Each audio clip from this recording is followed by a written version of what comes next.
Ela estava preparada e era a vontade de Deus. Ela, por uma inspiração especial, sabia que era a vontade de Deus. E ela dizia para a irmã, reza noutra intenção, mas quando estão rezando bem, isso claro que é bom.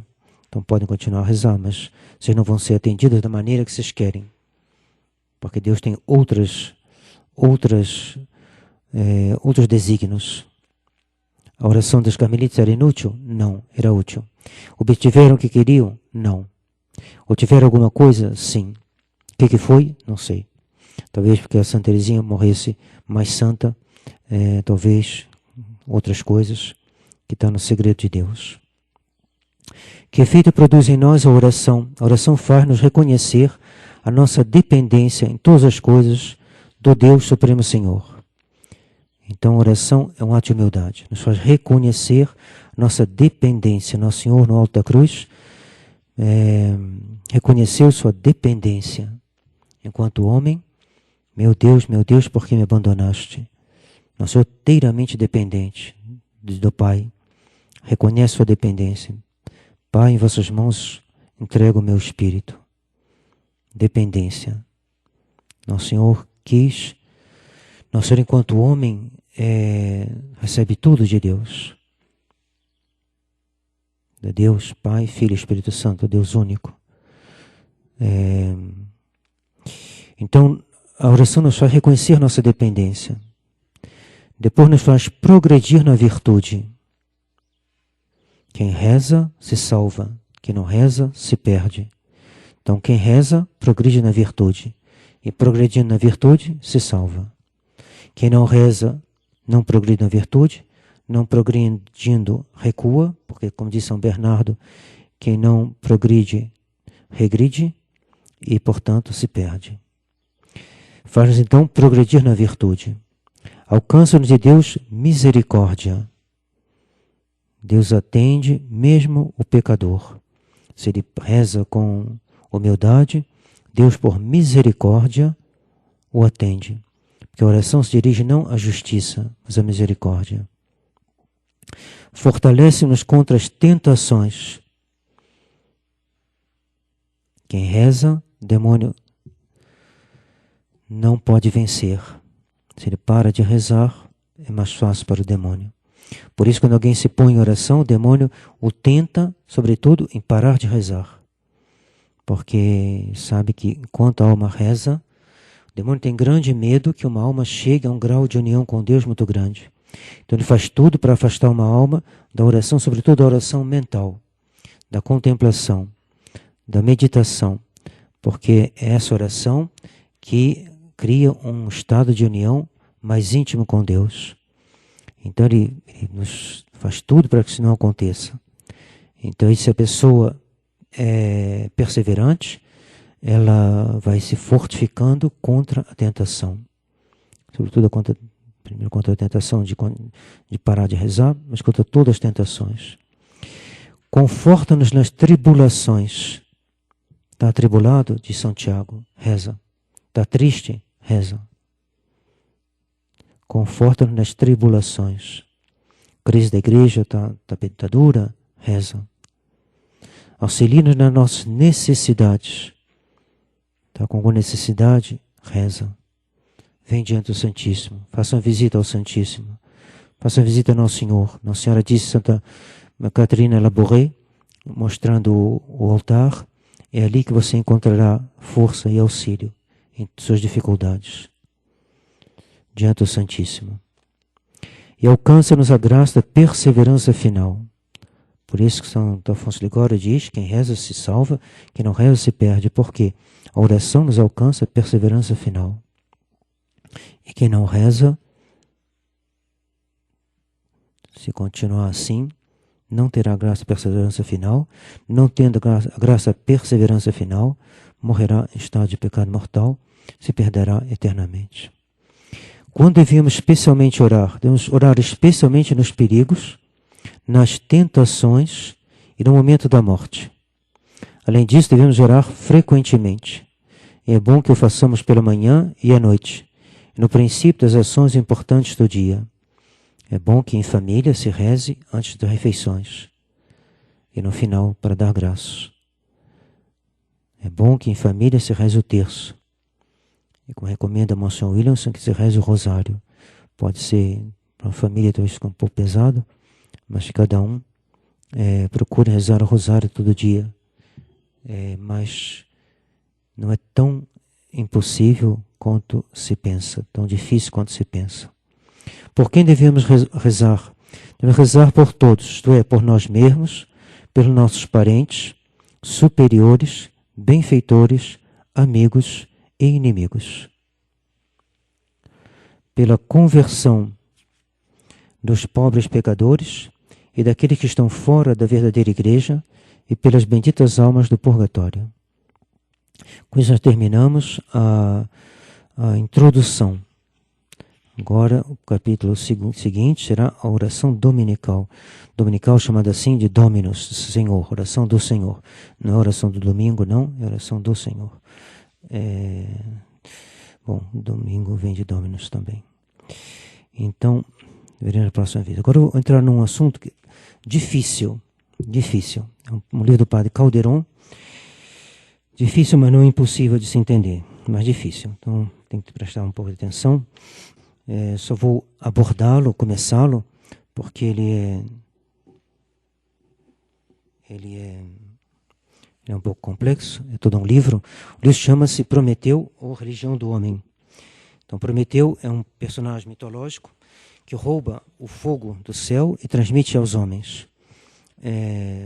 Então, o padre Calderon utilizou essa figura para ilustrar algo que é tirado de Deus, e que é divino, que é de Deus, e o homem se atribui algo que não pertence a ele.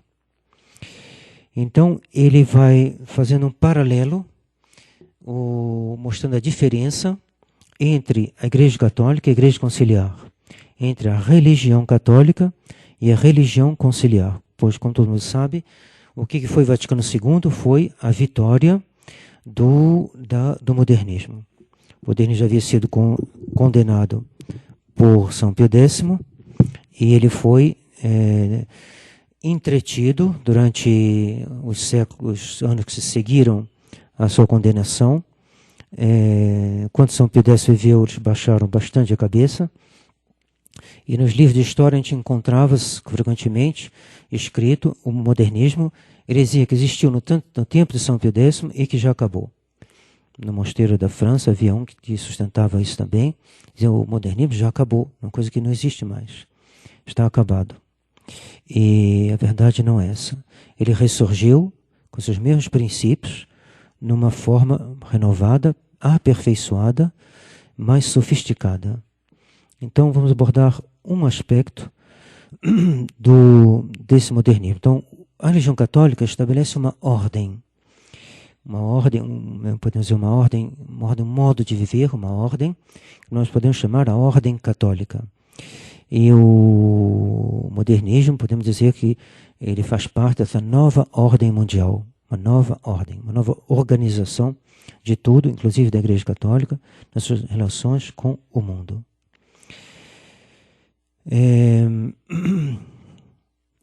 Vamos abordar a noção de reino de Deus. Nossa fala do reino de Deus, em São Mateus, em várias passagens, é falar do reino de Deus. Pois bem, vamos ver duas doutrinas opostas em relação ao reino de Deus. Reino de Deus, na doutrina católica, se identifica a igreja. É a igreja, quando fala que venha a nós o vosso reino, é a extensão da igreja. Porque é a igreja católica que forma, que dá vida a essa ordem que é o reino de Deus. Deus reina nas almas, nas escolas, nas instituições, através da sua igreja. É a igreja que tem os meios de salvação e de santificação para criar aqui na terra, estender o reino de Deus. O reino de Deus é Nosso Senhor reinando nas almas. Mas não reina só nas almas, ele reina também naquilo que cerca essas almas, que são as famílias, que são as escolas, que são os mosteiros, que são as paróquias, que são as dioceses e que são os estados católicos. Então tudo isso faz um conjunto que é a cristandade, que é o bom. E que esse reino de Deus, que é a igreja, é diferente do mundo. E o mundo é inimigo desse reino. O mundo, na sua parte assim mais determinada, que é a maçonaria, e outros agregados, que a gente pode designar como maçonaria de maneira assim mais geral, porque ela é uma organização que tem um nome, tem uma história, tem um objetivo bem definido. Qual é o objetivo da maçonaria? Instituir uma nova ordem que não seja fundada sobre o Evangelho. Essa é a definição da maçonaria. Uma nova ordem que não seja fundada sobre o Evangelho. Então, uma nova ordem mundial, uma nova coisa, no qual o nosso Senhor esteja excluído. Então, esse mundo, com a sua determinação, ele é o oposto da igreja, ele é inimigo da igreja. O Concílio de Trento diz, nós temos a igreja chamada militante, que combate contra 3 cruéis inimigos, o demônio, o mundo e a carne. Então, o reino de Deus é igual à igreja e diferente do mundo. E aí nós temos o catolicismo. Quem crer e for batizado será salvo, diz Nosso Senhor. Quem não crer será condenado. E daí o adágio infalível, proclamado pela igreja: fora da igreja não há salvação. Uma pessoa que não pertence à igreja, mas que de coração pertence, porque se conhecesse, pediria para entrar, pediria o batismo, pediria tudo, ele pode ter o que se chama batismo in voto. Ele tem a inclinação ao batismo, ele deseja o batismo de uma maneira ainda, bastaria ele conhecer. Ou então, que ele já conhece, mas não foi batizado ainda, ele pode também ter batismo in voto nesse caso. Qual é a posição dos modernistas? Para eles, o reino de Deus é igual à igreja mais o mundo. A igreja mais o mundo forma o reino de Deus. O reino de Deus, então, não é uma coisa que alguém se opõe a ela. Não. O reino de Deus é a igreja mais o mundo. A igreja, finalmente, não tem razão de ser chamada militante. Ele suprime essa oposição que existe entre a igreja e os seus inimigos. Inimigos homens. Pode até manter o demônio, mas o mundo não é mais inimigo, ele faz parte da igreja. Isso tem um nome, o padre Calderon utiliza o termo humanismo, no qual a igreja é sacramento da salvação universal. O que é sacramento? É tomado aqui num sentido diferente dos 7 sacramentos, mas é um sentido adaptado. A parte é um pouquinho difícil, mas creio que se prestando atenção a gente entende. O sacramento é um sinal visível e eficaz da graça invisível.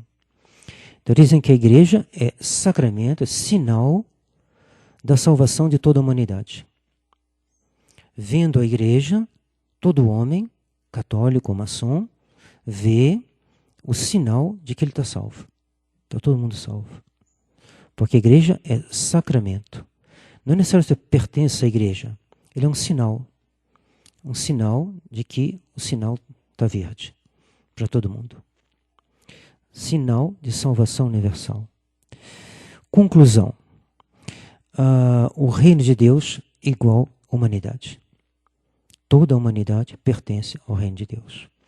Daí, algumas passagens do concílio, acho que Lumen Gentium diz, no momento da encarnação, Deus, nosso Senhor, se uniu, de certa forma, a todos os homens.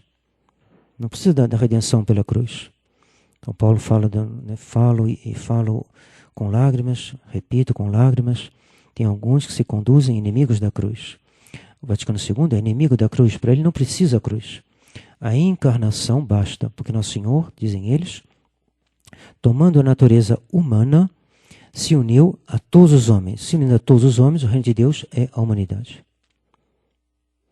E a igreja e a sociedade são para a pessoa humana. Eles invertem a noção de bem comum. No bem comum, o bem comum espiritual é Deus. Para eles é a pessoa, o bem da sociedade não é voltado diretamente para Deus. É voltado para a pessoa humana. Mas isso é uma questão ainda mais complicada. Vamos ficar só na questão da humanidade ou reino. E como a humanidade é o reino de Deus, dizia um cardeal, Urso Baltazar, o inferno existe, mas está vazio, porque é um absurdo que alguém que pertence à humanidade não esteja no céu. Porque o reino é igual à igreja e o mundo. E você está na igreja, você está salvo. Se você está fora da igreja, você está no mundo, você está salvo também. Porque o reino de Deus é a igreja mais o mundo. Bom, por hoje é só. Só fazer um complemento. Como é que eles fazem esse raciocínio? É um sofisma. Qual é o sofisma? Eles partem de uma premissa que é verdadeira e fazem um raciocínio com uma outra premissa que é falsa e chegam a uma conclusão que é falsa. Definição de sofisma. Sofisma, você faz um raciocínio que parece correto, mas tem uma falha. E essa falha a gente tem que descobrir. Então o raciocínio deles é o seguinte: o reino é universal. Igreja católica significa universal. Então o reino é universal. Se o reino é universal, a Igreja Católica é universal, e a humanidade é o universo. A humanidade é o universo de todos os homens, é a reunião de todos os homens, logo todos os homens estão salvos. Então a Igreja Universal, enquanto, como a gente desfaz, a Igreja é universal no sentido que ela é dirigida a todos os homens. Ela abre a porta a todos os homens. Missionários foram em todas as regiões da Terra. Enquanto que em ato, não. Porque tem pessoas que recusam. Exemplo, maçonaria. Exemplo, judeus não quiseram Nosso Senhor. O Evangelho de hoje, eles riem de Nosso Senhor. No dia da sua morte, eles pedem Barrabás no lugar de Nosso Senhor. Quando Pilatos pergunta o que eu faço com ele, crucifique-o. Então, esses que recusam Nosso Senhor, eles recusam esse reino universal. Mas Nosso Senhor não morreu por eles? Morreu. Mas eles não querem. Então, quem se exclui, fica excluído. Deus não abandona ninguém, a não ser aqueles que o abandonaram. Mas Deus quer se unir a todo homem. Sim, concordamos. Deus se une a todo homem? Não. Por quê? Porque há homens que não querem. Homens que não querem. Esses homens que não querem estão fora do reino de Deus. Então, vamos fazer uma Ave Maria, em nome do Pai, do Filho e do Espírito Santo. Amém. Ave Maria, cheia de graça, o Senhor é convosco, bendita sois vós entre as mulheres, bendito é o fruto do vosso ventre, Jesus.